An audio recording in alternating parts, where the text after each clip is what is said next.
now for what we will do today.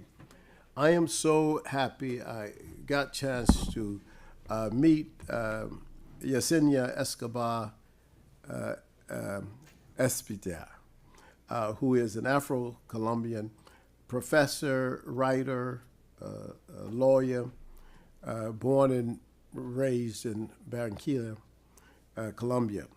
She earned a bachelor's degree in modern languages from the University of Atlantico and a law degree from the University of La Grande, Colombia.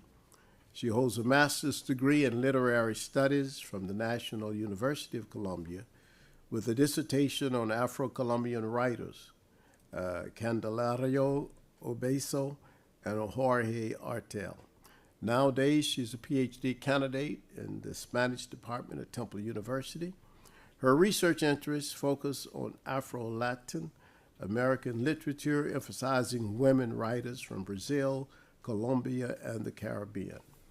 She is co-author of the chapter entitled Writing and Activism, a Political Perspective of Afro-Latino Struggle in Colombia, Brazil, and the Caribbean, that has been published in Afro-Latinas and Latin Negros, Culture, Identity, and Struggle from an Intersectional Perspective. She's, in fact, a very strong published writer, creative writer. Her works include Esueno Negro del Africa Mia, a Black Daydream of My Africa, a poetry book, and two children's literature books. She is also an active member of Red Elegua, a Colombian NGO interested in researching and fostering anti-racist education based on studying Africa and the African diaspora. She has been twice invited to become a part of A Voice for Peace, Concord, and Harmony, the International Poetry Festival in Philadelphia organized by Action Colombia, Philadelphia Free Library, and the Department of Spanish and Portuguese at Temple. I could say more about her. I can give you more about her history, but let me just tell you this, that what I am most proud of is that she has been a very active member of the intellectual community here in Philadelphia. We have seen her in many venues at the University of Pennsylvania. Also, I think this may be the second time that we've had her speak here at the MKA Institute. She's well loved and well known in our community. And so I am pleased and happy to present to you, those of you who have not known her, Yesenia. Yesenia, will you come? Thank you.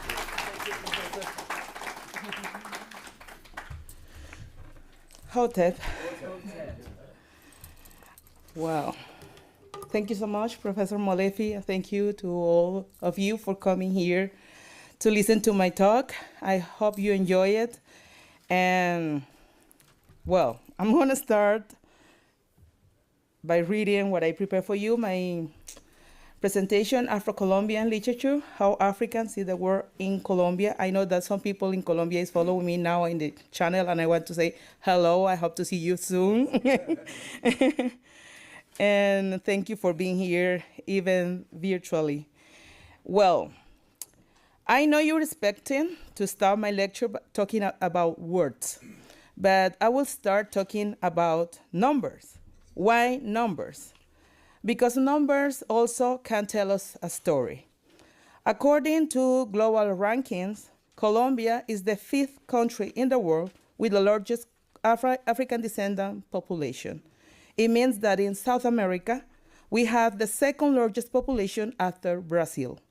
This is important to mention because nowadays, there are still people who think that about Colombians like those characters of narco series, and they even don't imagine that there are Black people in Colombia. Mm-hmm. When we look at the maps, well, and then the slide show you the list of the 10 countries with the largest population.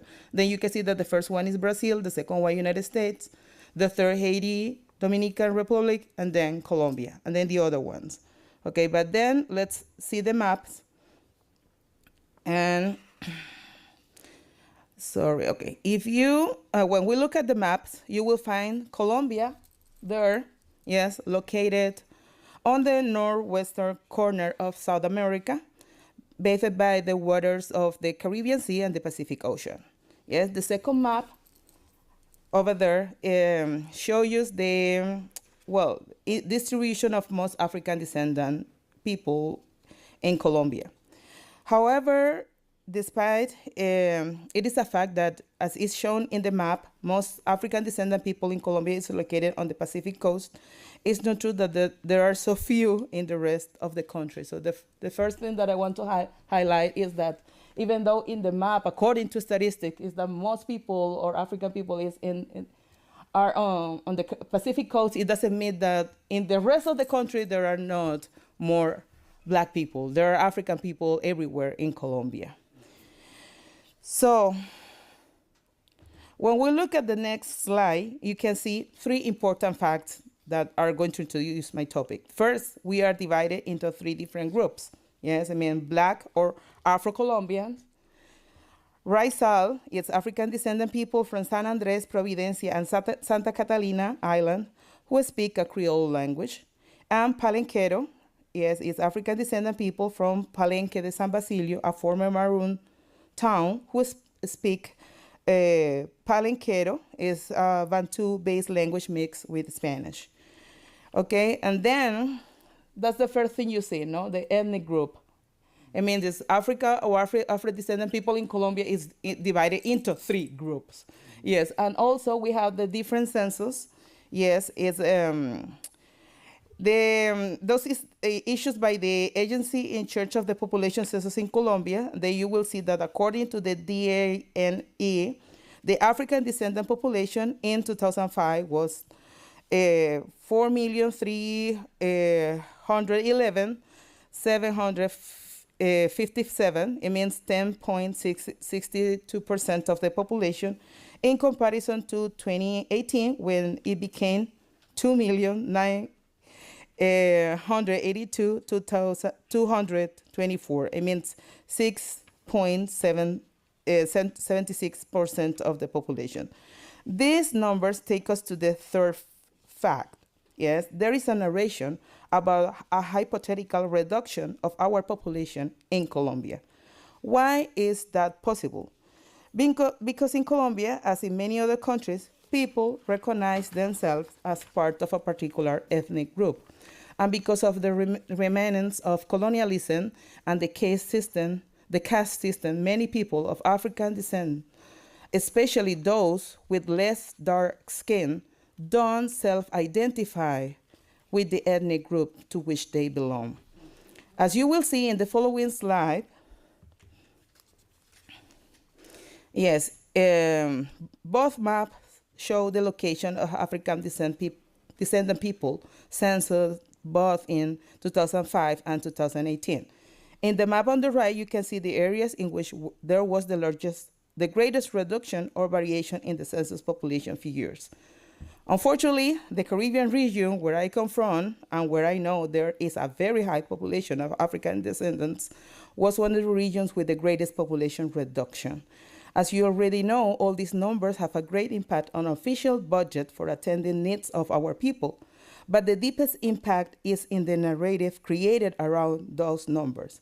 For those who try to make us disappear from the historical, political, social, cultural, and any other scenarios where definitely we have a place and something to tell. So considering that, as we have seen, neither history or official statistics define who we are, or we must define ourselves. This is where literature plays a crucial role, not only in understanding our stories, but also in setting a precedent before the war, demonstrating that our stories matter too. And then I take this phrase of Toni Morrison. As Toni Morrison said, books are a form of political action. Books are knowledge. Books are reflection. Books change your mind. Okay, so now I can set aside the numbers and begin to speak about words. So basically, what I was trying to say is that this narrative created by those numbers that say that we are reducing our people, it's just the product of the way that sometimes consider yourself as a black person in a context where black people have like less opportunities. Yeah, don't let the people that really recognize themselves as black. Yeah. Well, and let's talk about why it's important then to talk about books then. And then let's introduce Afro Colombian literature. In ancient Egypt, we have a word, Heka, yes, that means magical power. The Egyptians believed that Heka was the primordial force present at the creation of the world. For Bantu people, Nomo identifies the power of the word to generate and create reality. Those concepts led us to the idea that words not only describe our realities, but create them and shape them. When talking about Afro-Colombian literature, there is a long story about how we have built our culture, but also contributed to the Colombian, Latin American, and world society in general. As Milan Kundera pointed out, literature creates the existential memory of an entire community, and that's what our authors have done. Then you can see in this slide, for instance, well, perhaps you didn't know how many Afro-descendant authors we had in Colombia. Yes, there are more than 100. I just got some of them, perhaps what are more recognized or visible. Yes, and then you have, for instance, Candelario Obeso, Jorge Artel, Manuel Zapata Olivella. I'm going to talk about them later.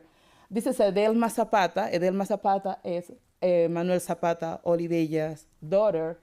And then we have Rómulo Bustos, Miriam Diaz. I'm going to talk about her. Teresa Martínez de Varela, Arnoldo Palacio, Mari Grueso, Alfredo Banín, Adelaida Fernández Ochoa, Oscar Collazos, Fanny, I forgot, María Luposo Figueroa. And then we have Colombia, Sonia, and Yvonne America Truque Vélez. They are daughters of Carlos Arturo Truque, who's another writer, Miguel A. Caicedo, and Hazel Robinson.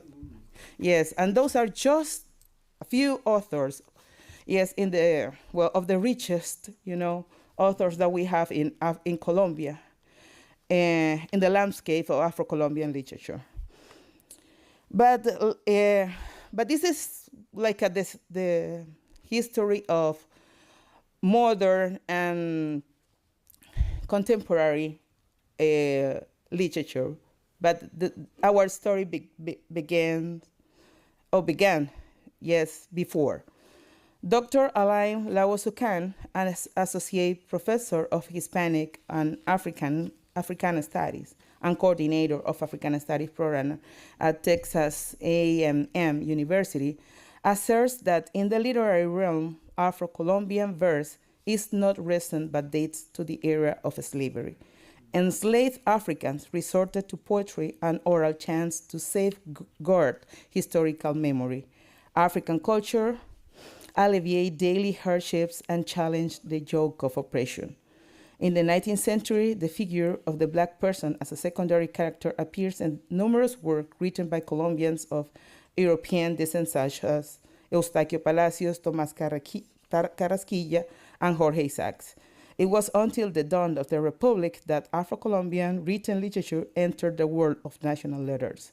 However, its presence has been ignored and silenced by the dominant discourse until the mid-20th century, when some anthropologists, ethnographers, and literary critics, such as Rogelio Velázquez, Nina Friedman, Peter Wade, Norma Whither, Richard Jackson, Lawrence Prescott, and Marvin Lewis dedicate themselves to researching Afro-Colombian culture. Indeed, when I approached the first known book of history of Colombian literature entitled Historia de la Literatura de la Nueva Granada by José María Vergara y Vergara, he introduces in the chapter 18 what he called literatura popular, folk literature. He introduces his chapter by saying, the pages written so far have been dedicated solely to discussing the development of literature in the educated class of society. I have reserved for the last place the examination of our very poor popular poetry, poor in comparison to the poetry of the same genre in Spain, but which, considered in abstract, doesn't fail to have interesting phases and demonstrates some intellectual richness in the lower classes of Nueva Granada or New Granada. Obviously, he considered by that time, yes, that the history of our literature presupposes knowledge of Spanish literature, particularly at the time when ours diverged from its glories and our literary works separated from theirs. So in addition to this, he emphasizes the Black people sang quietly songs that the indigenous person did not repeat, and vice versa. The white person sang their ballads, I think so, and verses that the indigenous and Black people only partially repeated, scarcely in those aspects where they found situations analogous to their own feelings or an understandable expression of the emotions and passions common to all humans. Not having a previous history of their own in the country where they gather, these heterogeneous people could not popularize poetry. Many generations needed to pass for the Black person to forget their homeland and love this one, for the indigenous person to be accustomed to seeing themselves as compatriots of the white and Black people, and for the white person to completely forget their Spanish homeland and have memories of our American ancestors. When, by the passage of time, memories were unified and there was a common homeland and history, another inconvenience remained, racial antipathy. To eliminate this obstacle and for the three races to absorb each other, exchanging and taking on qualities, forming on one race and finally uniting their memories in one past, another great period is necessary. So what this man did, Jose Maria Vergara, who was the writer of the first history of Colombian literature, he recognized that there was like a popular or folk literature that was all the chants and rhymes produced by African people and also by peasants and native people, yes? But it was not considered, educated people, for instance, and for that reason, it's not literature, but he said that it's some kind of intellectual trace, yes, in those, rhymes. And he insists also in the necessity of mixture, our races in order to unify, to consider this idea of the mestizaje, I don't know, like the mestizo race where we are part or we are a combination of races, and no particular races.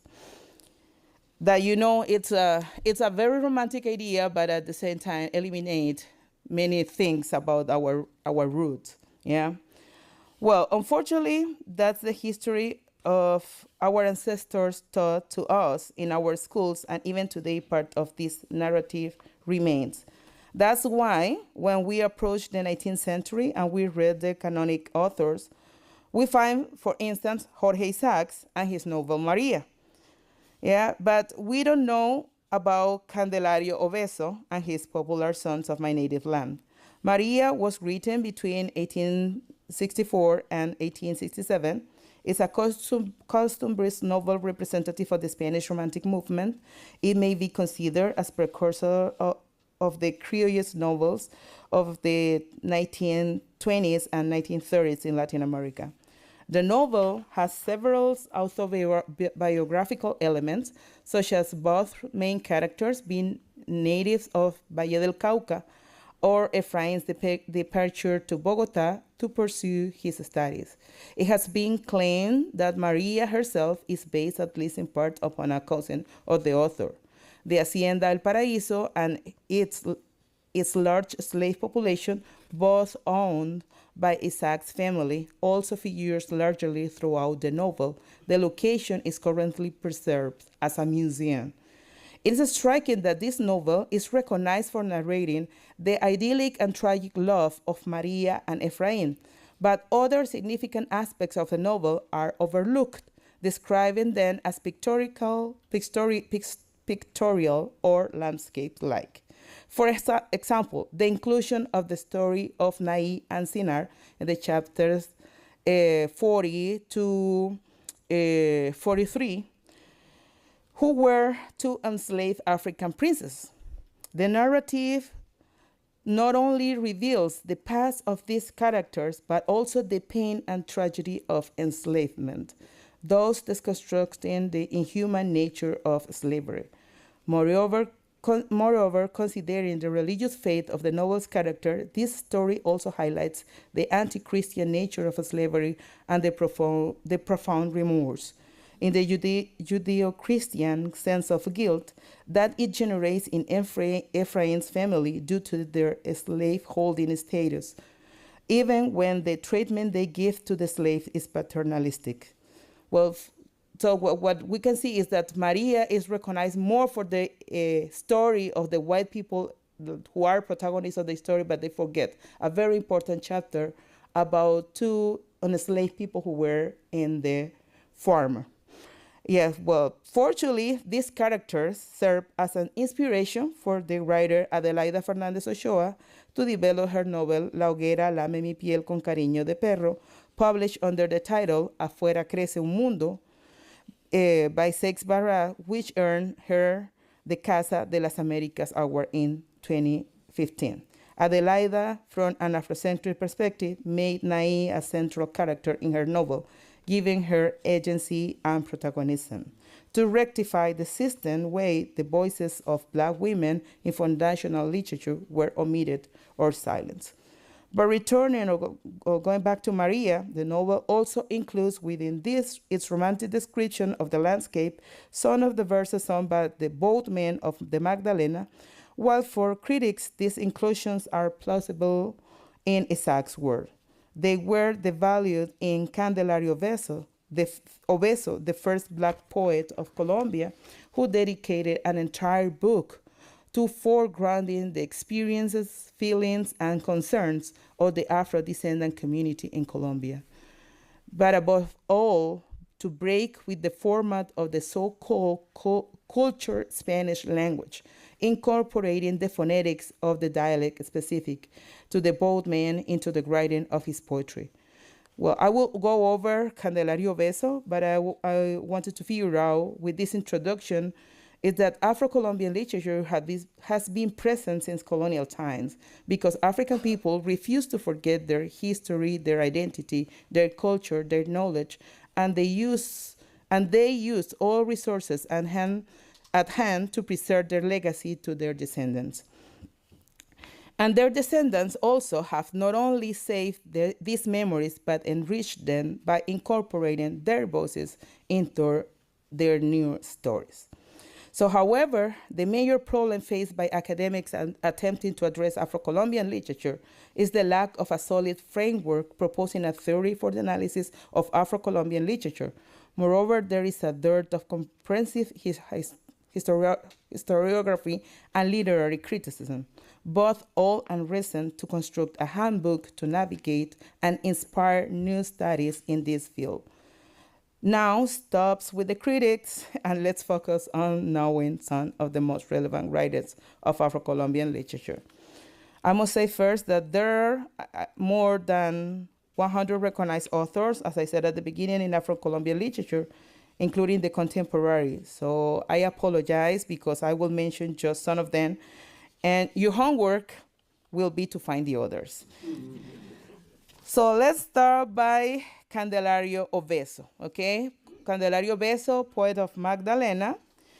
He was born in 1849, and he died he was born before that slavery was abolished in Colombia, because the slavery was abolished in 1850, 51, yes. So he was born 2 years before the slavery, but he was a mulatto. So, and he was born from free mother. So for that reason, he was just a free man. So he was a Colombian poet and is known as the precursor of the poesía negra or black and dark poetry in Colombia. And his literary style focused on describing the daily activities performed by Colombian black communities. He wrote his narrative in the first person, and that was very important because when I was mentioning Jorge Isaacs, and also the other authors in the 19th century who used to describe black communities, they were all the time using third person. Yeah, I mean describing what black people felt, what people did, what they thought. But Candelario Beso used the first person to talk about the protagonists of the characters. Well, an example of this is his first book of poems, Cantos Populares de mi Tierra, published by Imprenta de Borda in 1887. He also wrote La Familia Pigmalión, Lectura para ti, Secundino el Zapatero, and Lucha de la Vida. He translated into Spanish Shakespeare's Othello and works from Victor Hugo, Byron, Musset, Longfellow, Goethe, and Jonathan Lawrence. So he was really a brilliant writer, and also he was diplomatic, and he was military and translator. It was very important person in his community, but it was not in the literary community in Bogota. That was the city where he was lived most of his life. Well, to talk about one of his most famous poems, in order that you understand what I was mentioning before about the phonetics that he used in order to break with the language, I brought this video, Song of Absent Boga. Then you have the poem, yes, in printed, and then you have the meaning of the different words like boga, sambo, mapana, yeah, and then you can find the poem in Spanish, in English, yes, and also the dialect. That is what you're gonna hear.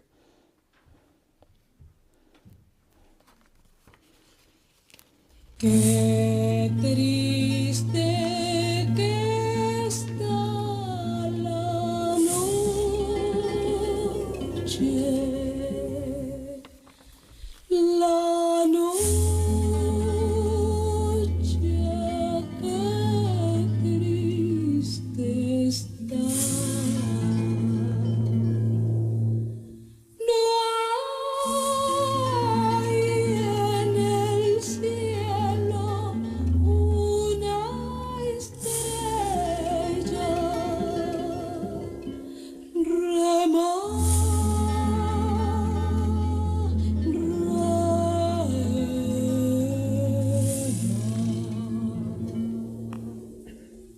La negra del alma mía, mientras yo brego en la mar,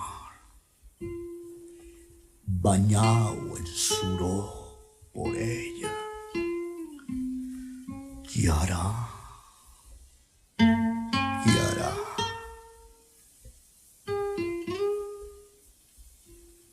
Tal vez por su samba mao, doliente suspirará,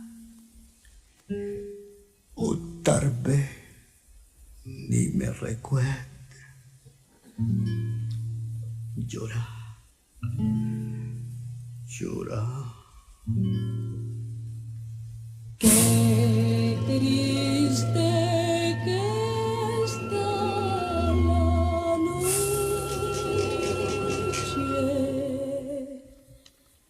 la noche que oscura está.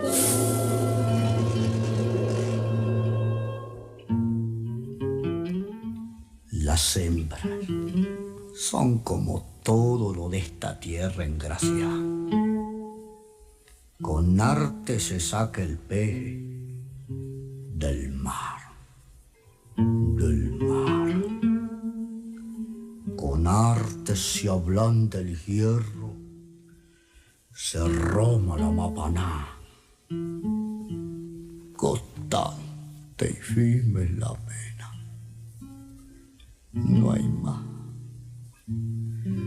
no hay más. Qué oscura que está la noche, la noche, qué oscura está.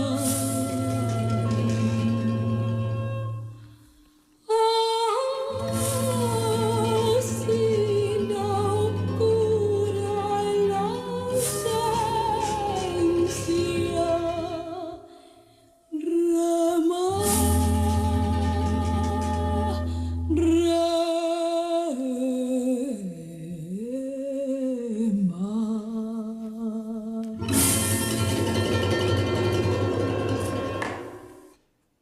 Well, I hope you have enjoyed the poem. It was on the voice of Leonor González Mina. Is like La Negra Grande de Colombia. Is a very famous Afro Colombian singer too, and she has a very beautiful voice. If you understood the poem, it's a very sad poem. Yeah. But at the same time, it's deep, no? The feeling about this man who's going to work, and perhaps he doesn't know if he's going to come back, yes? And he is thinking what is going on with the family. Meanwhile, he's out in the night. Well, another writer is Agapito de Arco. Yes, also known as Jorge Artel, yes, who was a journalist, novelist, and critic, yes, and he was recognized because he stood out for the exaltation of the values of Black ethnic community people, yes, and the feelings and way of life of the Caribbean people, yes. What I recognize about Jorge Artel is that, well, given he was like he lived in the moment that negritude movement was present, and he claimed himself as the poeta de la negritud in Colombia, like the Black poet in Colombia. But unfortunately, in Colombia by that time, literary criticism didn't care too much about negritude or Jorge Atel because we had our own movement that it was Generación Piedra y Cielo and also Los Nuevos. And if you look for the critics on the history of Colombian literature or poetry, those movements are who took the attention of the critics by that time, and no Jorge Artel. It was thanks to Lawrence Prescott, who did his research about Jorge Artel in his book Without Hatred or Fears, Jorge Artel and the Struggle for Black Literary Expression in Colombia, when his work was attended by the critics in Colombia again. And then one of the famous poems written by Jorge Artel was Tambores en la Noche. It's also a beautiful poem that I brought for you today. And the poem is also printed here. Yes, you have the English version. I don't know if the translation was right, but I hope that you understand what is the poem about.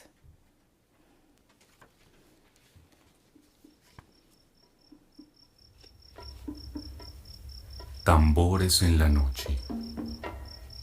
Jorge Artel. Los tambores en la noche parece que siguieran nuestros pasos. Tambores que suenan como fatigados en los sombríos rincones portuarios, en los bares oscuros, aquelárricos, donde ceñudos lobos se fuman las horas, plasmando en sus pupilas un confuso motivo de rutas perdidas, de banderas y mástiles y proas. Los tambores en la noche son como un grito humano. Trémulos de música les han oído gemir cuando esos hombres que llevan la emoción en las manos les arrancan la angustia de una oscura saudade, de una íntima añoranza, donde vigila el alma dulcemente salvaje de mi vibrante raza, con sus siglos mojados en quejumbres de gaitas. Tambores misteriosos que resuenan en las enramadas de rudos boteros, aconsonando el golpe con los cantos de los decimeros, con el grito blasfemo y algazara, con los juramentos de los marineros, en tanto que se anuncia, tras los gibosos montes, un caprichoso recorte de mañana. Los tambores en la noche hablan, y en su voz una llamada tan honda, tan fuerte y clara, que parece como si fueran sonándonos en el alma. Okay, do you like it?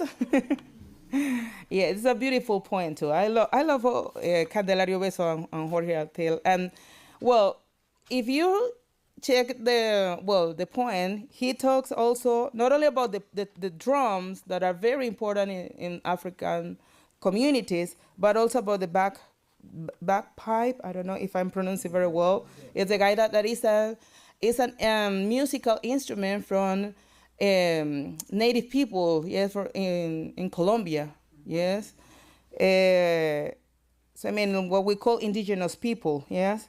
And they, if you remember when I was talking about the history of Nueva Granada, the literature of Nueva Granada, the author said that like indigenous and black people lived together, but they were separated at the same time. But what Jorge Artel is showing here is that it's not like that. I mean, it's black and African descendant people and also indigenous people have lived together and have shared many things in common the whole life, I mean, in Colombia, you know? And that's what Jorge Artel does in his poem, and I think that it's amazing.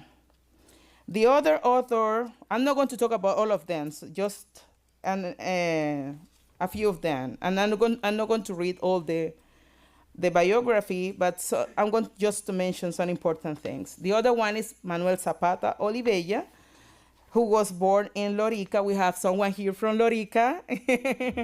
Yeah, she was born in the same hometown. Yes, and he's author of several books, especially Chango el Gran Putas, Chango the Great Badass. He was a very awarded writer. He works as a physician and a psychiatrist because he studied medicine in Bogota. He also tried to be an anthropologist, and he was a writer. He did a lot of stuff, sociologist, and he was moreover one of the first to introduce Bantu philosophy in his essays and to show us a path to connect with African history. So I mean, before coming to the United States, I didn't know anything about Afrocentric perspective. I learned about this here. But when I started learning about Afrocentric perspective, I was all the time remembering Manuel Zapata Olivella. He never talked about Afrocentric perspective or paradigm, but he was very Afrocentric in his work, especially in his essays and in his novel Chango el Gran Putas, where he introduced all the cosmogony of the Orishas, and explain like all the philosophy behind the Bantu, well, the Bantu Amuntu, yes, philosophy, and also Yoruba. Well, he was, and what I want to say also is that he was not like a lone wolf either, because with his brother Juan, who was also a writer, and his sister Delia, who was a dancer, they joined other descendant artists and activists to generate an entire political movement against racism and the invisibility of Afro-descendant intellectuals. They were the first people to organize La Marcha Negra in Bogota. I mean, it was the first movement who how do you say marcha? Who can remember? March in Spanish, in English? Well, the first march of Afro-descendant in Colombia was organized by Manuel Zapata Olivella with other intellectuals in Bogota. When there was also the movement, the civil rights movement in United States, because he came to the United States and was connected with this movement. He also went to Africa and was connected with Pan-Africanism. He traveled a lot, yes, and all what he got in his trips, when he went back to Colombia, he was trying to teach and to transmit all the knowledge he was getting out of Colombia. Yeah, well.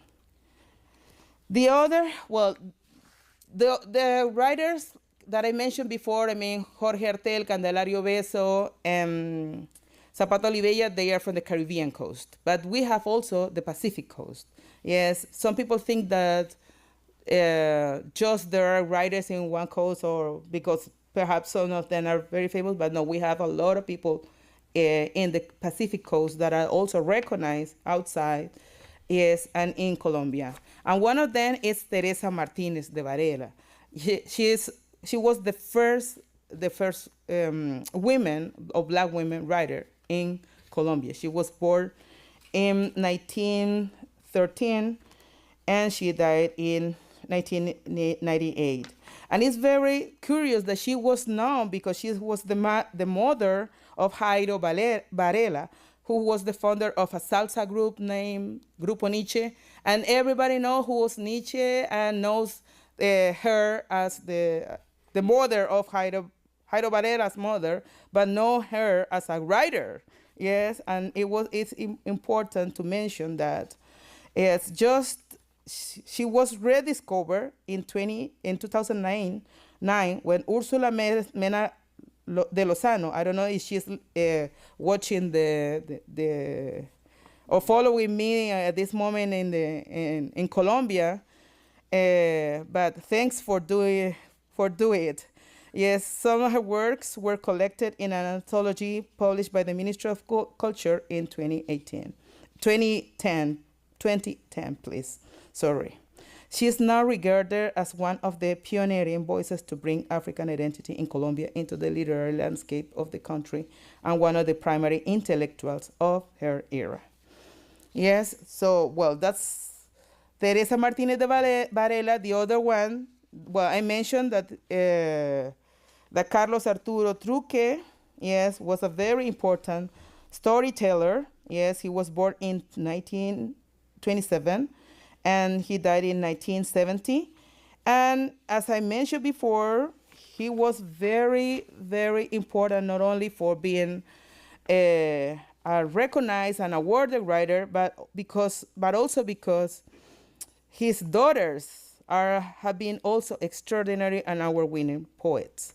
Yes, and well, I mean, those who we are talking about, a family of intellectuals, brought great prestige to Colombian literature. And it's a shame that Carlos Arturo Truque is one of the Afro Colombian writers less studied or less analyzed in Colombia. And not only him, but also his daughters. Yes, when Yvonne America, Colombia and Sonia, they live in Colombia, and I know that Colombia is connected online, and I want to say hello. And thanks for all what you have been doing. And also I know that Yvonne America Truque, when she died in Canada, she received honors in Canada, but not in Colombia. Yes, and it's a shame that we have forgotten our authors like him or Yvonne America. The other recognized, and here I am bragging again, is Arnoldo Palacios, who was born in Certegui, Chocó in 2024 and died in Bogota in 2015. It was a Colombian writer. He was very famous in Paris because he lived in France for a long time. And his most famous book is Las estrellas son negras, the stars are black. Palacios was recognized for his vivid portrayal of the lives of marginalized communities, and his writing often reflected on his own experiences at the cultural heritage of the Afro Colombian population. Yes, and by the way, I must mention that this year, finally, the Ministry of Culture in Colombia recognized the importance of Arnoldo Palacios and declared this year Arnoldo Palacios year in honor to the centenary of his birth.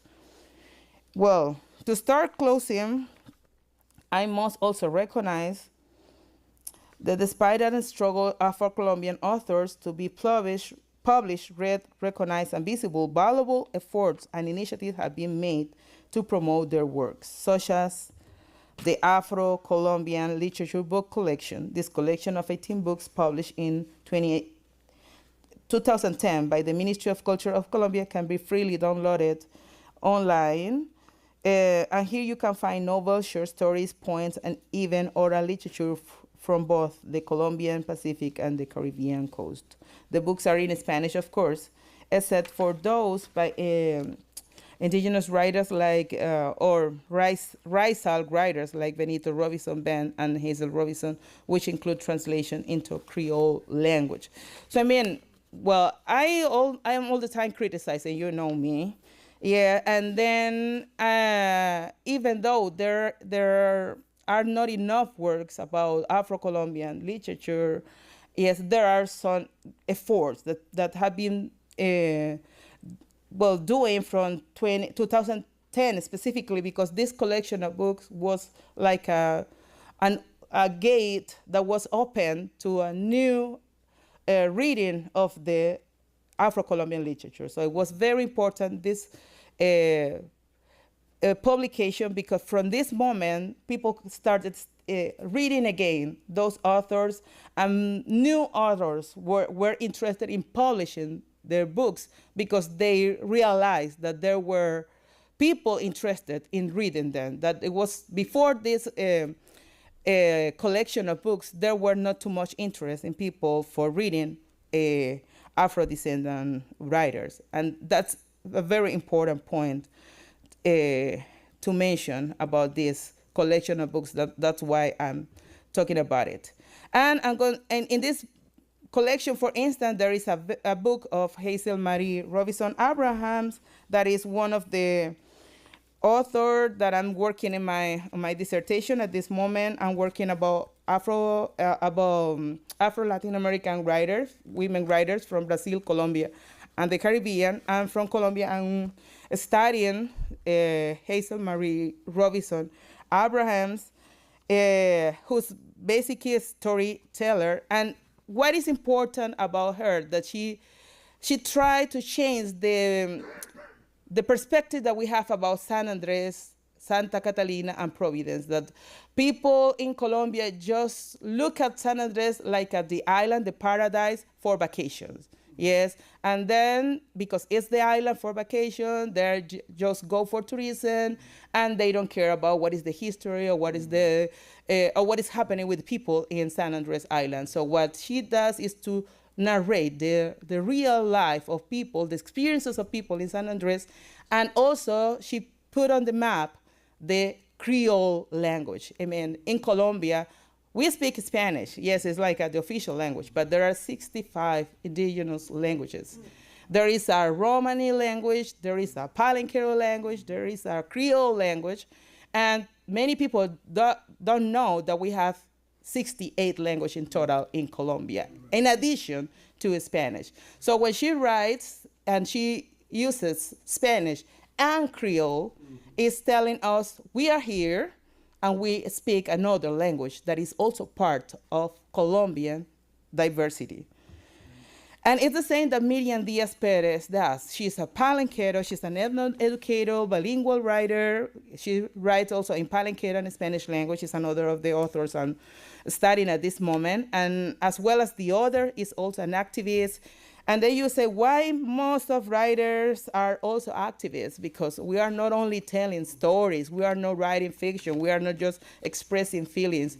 We are expressing our situations and our social situation, and also we are putting into, we are putting the lens, on what is the reality of Black people in Colombia, or Afro-descendant people in Colombia. Well, that's Miriam Diaz Perez. I'm not going to read her biography because it's too long, and I know that you are tired of listening to me. And to sum up, yes, and no more, if I continue mentoring authors, this talk won't ever end. Yes, my purpose was to open the door to the universe of Afro Colombian literature and their authors' realities, because nowadays I have noticed that Afro Latin American studies in the US are giving more attention to the Afro Latin phenomena connected to the USA, but there are still things happening in Latin America, and we can dismiss them just because they don't occur in this territory. If we want to embrace a Pan-Africanist vision of the world, we need to be more involved with the struggles, but also with the alternatives, creations, and improvements made by our brothers and our sisters, wherever they are. Ashe. I forgot to play this poem in Palenquero language. You don't have it printed, but it's very easy to understand. It's short. Ya se da Miriam Díaz, ya sé mi palenque, soy Colombia.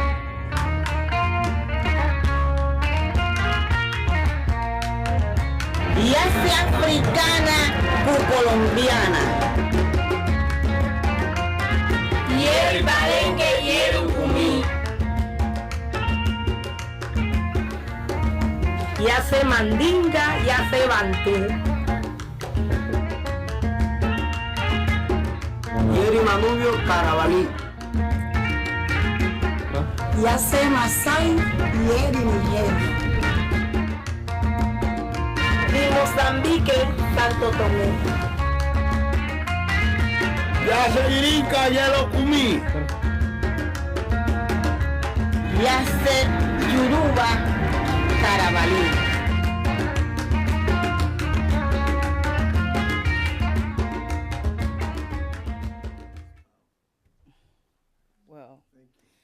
Okay, well, thank you. Yeah. Okay, thank you very much. Let's give her another round of applause. Wow, this is very powerful. Whenever you learn new information, it just sort of like expands you. Like wow, I didn't even know that part was out there. This was a powerful presentation because it gave us another way to look at South America, and particularly Colombia. And I've been to Colombia 2 or 3 times, and I really saw a lot and learned a lot when I was there. And it was just beautiful to end with this poem and this statement where the people just name the different ethnic groups of Africa. I'm Mandinga, I'm Dinka, I'm Yoruba, and so forth. That is true. That is always the case when we see that the diaspora of the African continent is all over the world. And in fact, I just heard today that there is now a growing African diaspora, and those of you who are in Canada, you may know this, in Quebec, because they are what they are doing. Actually, people are actually inviting African miners to come to Quebec to work in the mines.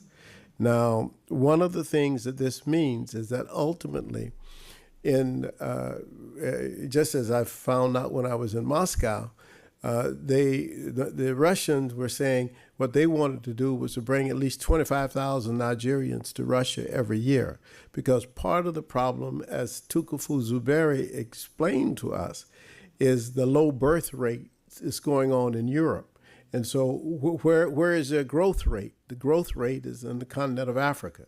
So getting Africans and taking Africans to these places, we have to just worry about exploitation. But I mean, I think the whole idea, though, is that Africans are everywhere and in Colombia. Now, I know you may have some questions, and there may be some comments or questions from our live stream. And we'll take a few questions here, and then we will proceed. Go right ahead. Okay. Okay. First question. First of all, your presentation was excellent. Thank you. I apologize for being late. You mentioned that one of the authors, I wrote it down, that he introduced to us the Yoruba cosmology. Can you expound on that a little bit? Yes, Manuel Zapata Olivella, in his book Chango el Gran Putas, or the Chango the Great Badass, I think is the translation. Yes, and what he does is like epic, like an epic of the Yoruba, and then he starts by talking the history of, or the story of Chango, and then what was the way he was born, and also was connected with other orishas, and then in the way that he's narrating the story of all the Yoruba pantheon, he is also connecting with the history of Afro descendants in Colombia. So I mean the different leaders of revolutions and intellectual heritages in Colombia. Yeah. Mm-hmm. Yeah, but before that, Zapata Olivella published that book, we didn't know too much about, well, perhaps people who was connected with Yoruba religion or knew about it, but I mean, people who were like me, that I was in literature, I was not very connected with my origins. I learned for the first time about Yoruba religion and about those orishas when I read Chango el Gran Putas. Yes, good afternoon, or good evening. My question is, I noticed during the beginning of your presentation or lecture that the population had decreased, I think, in 2016 or something, in comparison to another year. Could you explain the reason for the population decrease? Well, I don't think that the population had decreased indeed. In fact, it's in the numbers. I mean, in the figure that official statistics or institutions say, because indeed the population of Afro Colombian people, I think, unofficial statistics is around 20%. It's 20% of the population really are Afro-descendant. But because of the self-recognition in the first census, we had, around 10% of the population who recognized themselves as Afro-descendant. But then there were some changes in the way that government census population in 2018. I think that there was a problem with the budget. There were information that was missing, and also it depends on how people recognize themselves. So the information that they got was that people didn't want to recognize themselves as Afro-descendant, and that was the way that the government situated or located this information in the figure, of the official figures that they have, the official numbers. Yeah, but indeed, I don't think that there is a real decrease in the African descendant population in Colombia. You have an online question? Sammy G asks, what do you hope comes from the implementation of Swahili in the schools in Colombia? Oh, well, there is a proposal made by Francia Marquez and this government. I haven't been in Colombia very much since I'm here studying my PhDs. I mean, I've been out of Colombia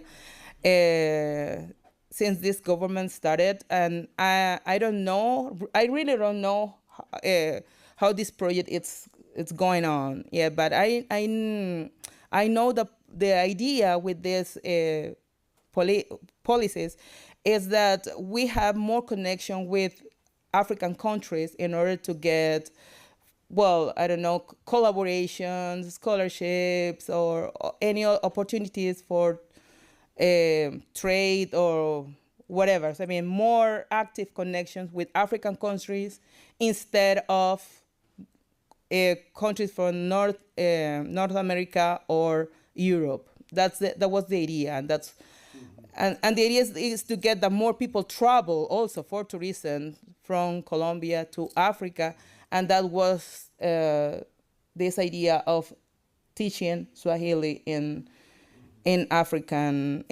Colombia in Colombian schools.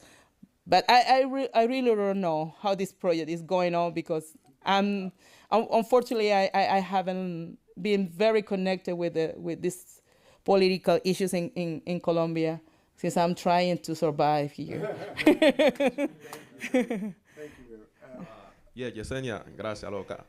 Thank you for the presentation, lecture. I was going to ask you, you said at the beginning that, for example, you pointed out like shows like Narcos and stuff like that, they don't present a lot of, Afro-descendant people. I'm asking you like right now, do you think, is there like a show or like a variety of shows that actually present those lives? Because I do remember on Netflix, I think it was Bruja, the name of one, that it was, but then I cannot think, now that you pointed that out, I cannot think of like, many Afro-descendant Colombian protagonists and stuff like that. Yeah, I mean, I'm all the time having discussion with people in the different, how do you say, networks? Yes, like social networks and things like that. Because when I say that I'm Colombian, the first thing that they say is you don't speak like a Colombian. I say, how I'm supposed to speak as a Colombian? And it's because I don't speak like a Paisa.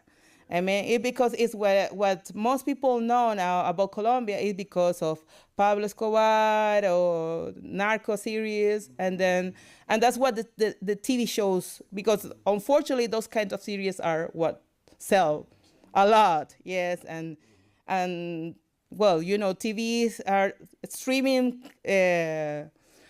shows are very famous at this moment, and they are interested in getting money. Yeah, but there's movies more than serious movies, because Bruja, it was also a stereotype, a stereotype kind of series about what we're supposed to be, Brujas, and in the colonial time and this kind of stuff.